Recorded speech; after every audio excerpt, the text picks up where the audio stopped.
영자 성격에 남편이나 남자친구가 저랬다고 생각을 해보세요. 저걸 저렇게 조신하게 받아줬을 리가 없죠. 그냥 길바닥에 버리고 왔을 겁니다. 그리고 현관문 비밀번호도 바꿨겠죠. 안녕하세요. 용철입니다. 지난 시간에 경수가 좀 쎄하다고 했었죠. 9살이나 어린 대학생을 임신시켜서 결혼해놓고 신혼을 못 즐겼다. 아내의 산후 우울증이 힘든 척하는 걸로 보였다. 이런 소리를 했었습니다.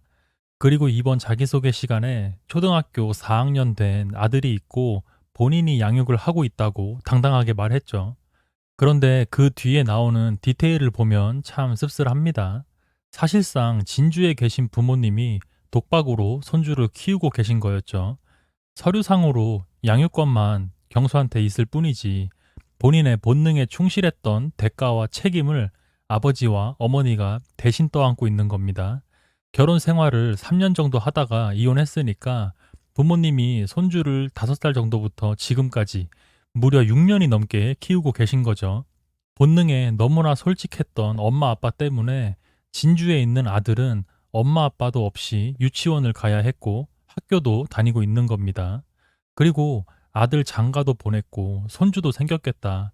이제 남은 여생 편하게 보내나 했던 할아버지랑 할머니까지 그 부담을 떠안게 된 거죠.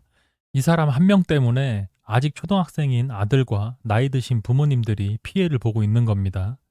손주는 역시 격주라는 말이 괜히 있는 게 아니죠. 오랜만에 봐야 쑥쑥 커가는 모습도 볼 수 있고 놀아주다가 힘들 때쯤에 용돈 주면서 집에 보내고 다시 또 보고 싶을 쯤에 놀러 오고 이런 모습이 손주와 조부모의 보기 좋은 관계라고 생각합니다.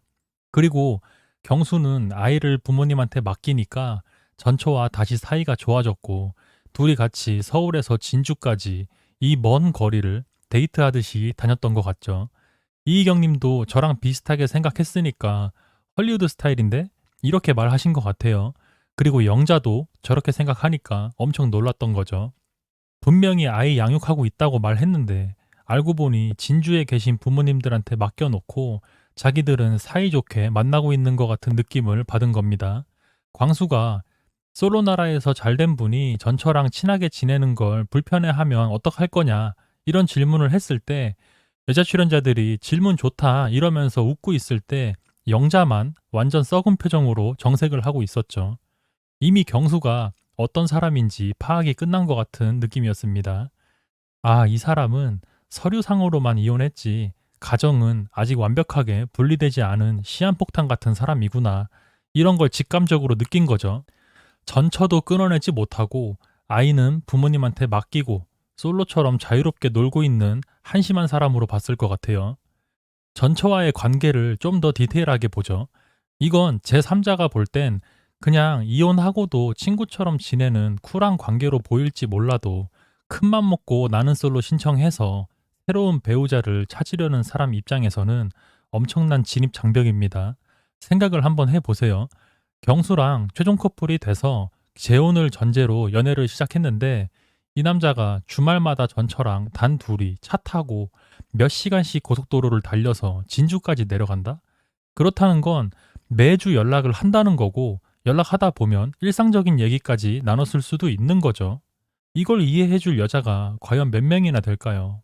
그리고 서울에서 진주까지 왕복으로 10시간이 넘는데 이혼한 사이끼리 같이 있기엔 너무 긴 시간이죠. 누가 보면 기러기 부부로 볼 수도 있을 것 같아요.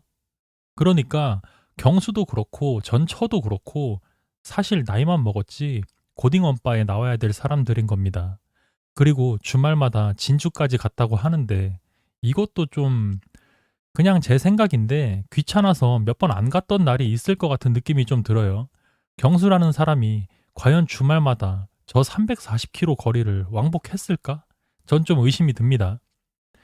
그리고 전처랑 잘 만나고 있는데 굳이 나는 솔로까지 왜 나왔는지도 모르겠어요. 경수 이 사람은 겉으론 멀끔한데 뒤로 음흉한 느낌이라면 이번에 대놓고 폭주한 사람이 있었죠. 바로 영철입니다. 이분은 나는 솔로 나오는 걸 장인 장모님한테 죄송스러워서 나오기 조심스러웠다고 했는데 뭐가 죄송해서 망설였을지 좀 알 수 있었죠. 동생이 힘들게 설득해서 겨우 솔로 나라를 보내놨는데 첫날 밤에 너무 신나서 술을 좀 많이 마셨고 취해버렸죠. 이건 그럴 수도 있다고 봅니다.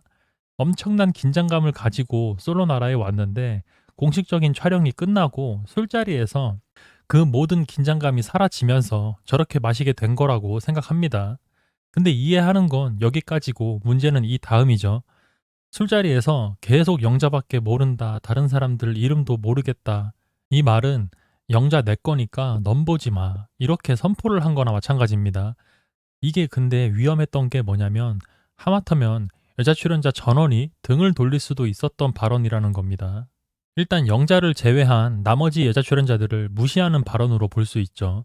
다들 나름 새 출발하고 싶어서 큰맘 먹고 나왔는데 저 조폭같이 생긴 사람이 날 무시하네? 이렇게 생각할 수 있죠. 실제로 영철의 술 주정쇼가 끝나고 여자 숙소에서 현숙이 무슨 말을 하냐면 영철이 누구지? 아, 그 영자밖에 난 몰라 하는 사람?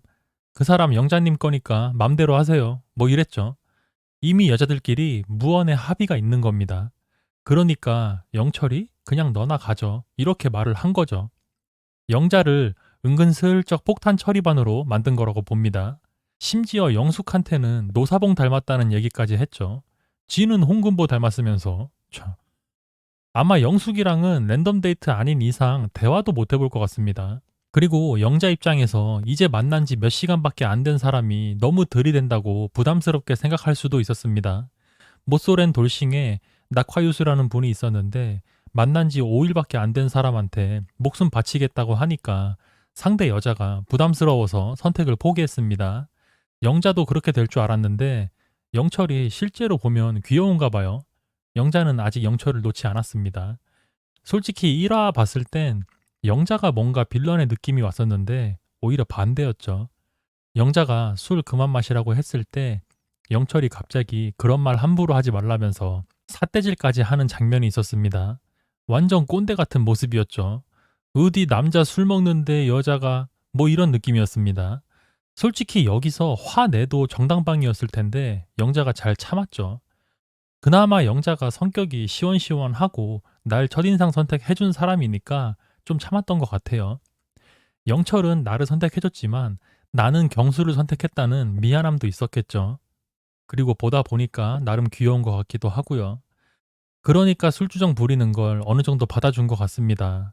영자 성격에 남편이나 남자친구가 저랬다고 생각을 해보세요. 저걸 저렇게 조신하게 받아줬을 리가 없죠. 그냥 길바닥에 버리고 왔을 겁니다. 그리고 현관문 비밀번호도 바꿨겠죠. 그러니까 영자는 지금 지팔직곤 직전의 상태로 볼 수 있습니다. 뭔가 술만 끊으면 괜찮을 것 같은데 못 끊을 것 같지만 그래도 좀 귀여우니까 하는 이런 답답하고 복잡한 상황. 근데 오히려 영철같이 80년대 꼰대 같은 사람이 영자 같은 사람한테 붙잡혀서 사는 게 그림이 좋을 수도 있어요. 이 둘이 데이트를 무조건 한 번은 하게 될 것 같은데 이 데이트에서 영철이 술을 얼마나 마실지 아니면 아예 안 마실지 기대가 됩니다. 정리하자면 경수는 그냥 전처랑 재결합하는 게 나을 것 같고 영철은 술 끊고 영자한테 잡혀 사는 게 좋을 것 같습니다. 이번 2화의 주인공은 영자였네요. 사람 보는 눈은 모르겠는데 마음이 넓은 건 인정해야겠죠. 오늘 처음 본 남자의 술주정을 끝까지 참아내는 모습 너무 아름다웠습니다. 앞으로 기대가 되네요. 이상 시청해주신 분들 감사합니다. 구독 한 번씩 눌러주세요. 용철이었습니다.